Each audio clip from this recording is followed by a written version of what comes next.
Welcome to Voice Therapy Academy. My name is Funke Aluko. I'm going to be your trainer on phonetics. Now, before we move on to the definition of terms, I would like to take you through a quick rundown on a subtitle, The Organs of Speech, before we begin to define the terms or words that you're going to encounter in the course of our training. The organs of speech, also known as speech articulators, are the human body that helps with speech production. And they are here labeled. So let's look at them one after the other. Number one, nasal cavity. Number one is the nasal cavity. As you can see, it is the passage through which, air escapes at the articulation of nasal sounds. The second part is called the lips, the upper and the lower lip. Now, these lips come in contact. That's number two. These lips come in contact with each other to articulate bilabial sounds. The third organ is called the teeth. The teeth. Now, you see, the teeth gets connected with the tongue, especially when the tongue is inserted in between the upper and the lower teeth to articulate what we call the interdental sounds.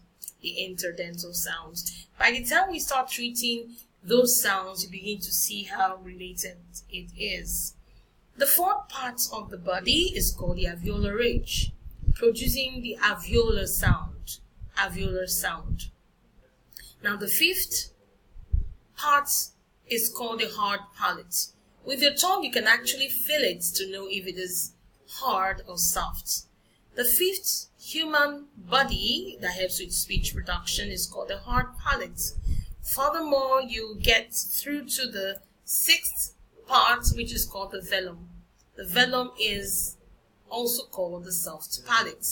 Soft palate, number 6. Number 7 is called the uvula. The uvula, the one that points down through the passage, through the throat, the passage of the throat. So it's called the uvula. The 8th part is called the apex, which is also known as the tip of your tongue. The tip of your tongue. I hope you can see that. Number 8. All right, number 9 is labeled as the blade of the tongue, which has to do with the middle of your tongue. The front of your tongue, the front of your tongue. Now, furthermore is the 10th part called the dorsum. The dorsum, equally known as the back of your tongue. The back of your tongue. Okay, here it is, the back of your tongue. Now let's move on to the 11th part, which is called the oral cavity. Just like we have the nasal cavity, which is the number 1. The 11th part is called the oral cavity. This is the passage where air flows, the stream of air coming from inside comes, through the mouth. Okay, through the mouth, free, without obstruction. All right. Now, let me quickly say this to help us, understand how these things work. The air you breathe in is actually not what you use for production, but it becomes important for you who would want to be into public appearance or speech, production and all that, to understand that the quality of air you take in is very, very important, because it is the outgoing air that helps you with speech production. Now, it becomes also important for you to understand that talking and eating at the same time does not work properly. Okay, because there will be puff of air coming out either through number 1, which is your nasal cavity, or through number 11, which is your oral cavity. Okay, All right. So the reason why eating and talking at the same time will not be advisable is because the outgoing air, which helps with speech production, will definitely push the wave of sound in speech production either through the nose or through your mouth. And then perhaps you're eating at the same time you're talking. What happens is that either your spittle or some food particles will be pushed through your nose, and anything can happen from there. And of course, so many people have injured themselves as a result. So you see that speech production takes a lot of management of your organs. You need to know how to manage your organs for you to sound right, sound rich, and sound acceptable to those who are listening to you. Now let's move on to the 12th organ, which is called the pharynx. The 12th organ along the passage in your throat, just before your throat rather, is called the pharynx. Furthermore, we have the organ called the epiglottis, which is number 13. Number 13 is called the epiglottis. So you can see that there. And then, of course, the 14th part, just opposite the 15th organ is called the larynx. The larynx. Now, the 15th organ is called the vocal cord and is also an important part of the human organ that helps with speech production. These organs vibrate at the articulation of sounds, especially in the production of consonant sounds. We have some consonant sounds described as voiced and others described as voiceless. Now, the voiced consonant sounds are so described because something happens with the organs of speech. It is said that the organs of speech, the vocal cords vibrates once the voice consonant sounds is produced. Now, when the voiceless consonant sounds are produced, it is said that there is no vibration in the vocal cord. So you can practice this,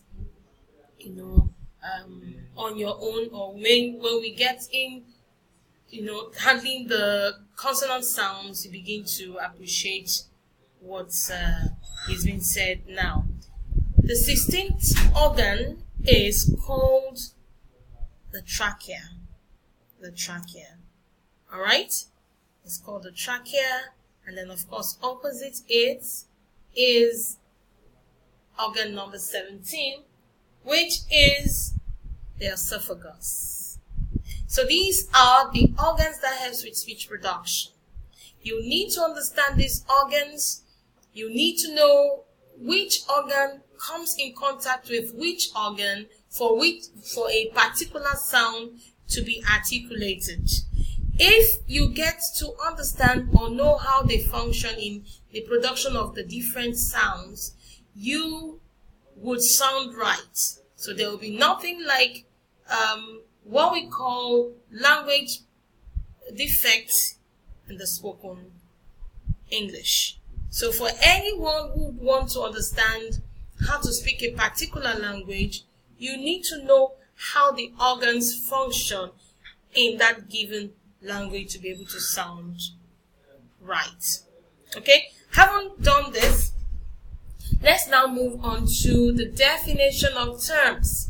The definition of terms. These are words you are going to encounter from time to time as we progress in our training. The first word I would like you to look at is the word phonetics.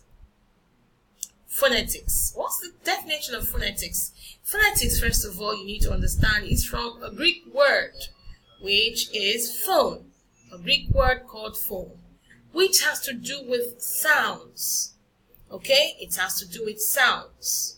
Now, phonetics itself is a branch of linguistics which has to do with the sounds of human speech. The sounds of human speech, not animal speech. Of course, we know that animals produce sounds when they try to communicate, even though they have limited set of sounds. But the human speech sounds we have quite a number of, a set of sounds that helps us with speech production. In English language, we have basically 44 sounds. Of course, we are going to, encounter those sounds as we progress in this class. Phonics is the study of how the sounds of words are represented by spelling. Alright, the first definition of phonics I'd like you to take home with you is that phonics is the study of how the sounds of words are represented by spelling. The second definition is that phonics is a method of teaching elementary reading based on the phonetic interpretation of norms and spelling. Let's look at the word phoneme. Phoneme is the smallest phonetic unit in a language which is capable of conveying a distinction in meaning. That's to say that every sound is important. So if you are to pronounce any word, then please make sure you articulate each sound the right way. If you need to, silence a particular sound in a word, then you need to do that so you don't change the meaning of that word. So what we are saying is that any word articulated with a wrong articulation of a particular sound in that word changes the meaning of the intended word. For instance, the word F-A-N. I say that again, F-A-N. If you have to articulate the word F-A-N, you're going to have to produce that word as fan. But when you want to say fan and you change the articulation of the first sound, which is F, you probably change it to V. That's to say the word has changed. Now you're going to have to produce that word as van instead of that fan. Okay? Van instead of fan. So you can see the two words, now differs. Okay? Alright, so it's very, very important. So phoneme is the smallest phonetic unit in a language which is capable of conveying a distinction in meaning. Morpheme. Morpheme is the smallest linguistic unit with a word that carry. Let me say that again. Morpheme is the smallest linguistic unit within a word that can carry a meaning such as on, break, and able in the word unbreakable. So if you look at this word, on is a morpheme, break is another morpheme, and able another morpheme. They all can stand on their own, giving you different thoughts. But put them together, okay, it translates that intended word, the basic word there, which is break, it changes it, the meaning ultimately. So that's what morpheme is all about. Now let's look at other definitions there. So you see, we have these sounds split into two types, okay? Consonants and vowels. But before we talk about the vowel sounds, let's look at consonant sound. What is a consonant sound? A consonant sound is a speech sound that obstructs the flow of air. A speech sound that obstructs the flow of air. And these consonant sounds are equally split into two, namely voiced and voiceless sounds. The voiced consonant sounds are those sounds that occur with vibration in the vocal cord, just like I mentioned earlier. The voiceless consonant sounds are those sounds that occur without vibration in the vocal cord. We will not talk about the vowel sounds for now, but let's quickly look at the organs of speech, as earlier discussed, as a term is used to refer to the various parts of the human anatomy involved in the production of human speech sounds.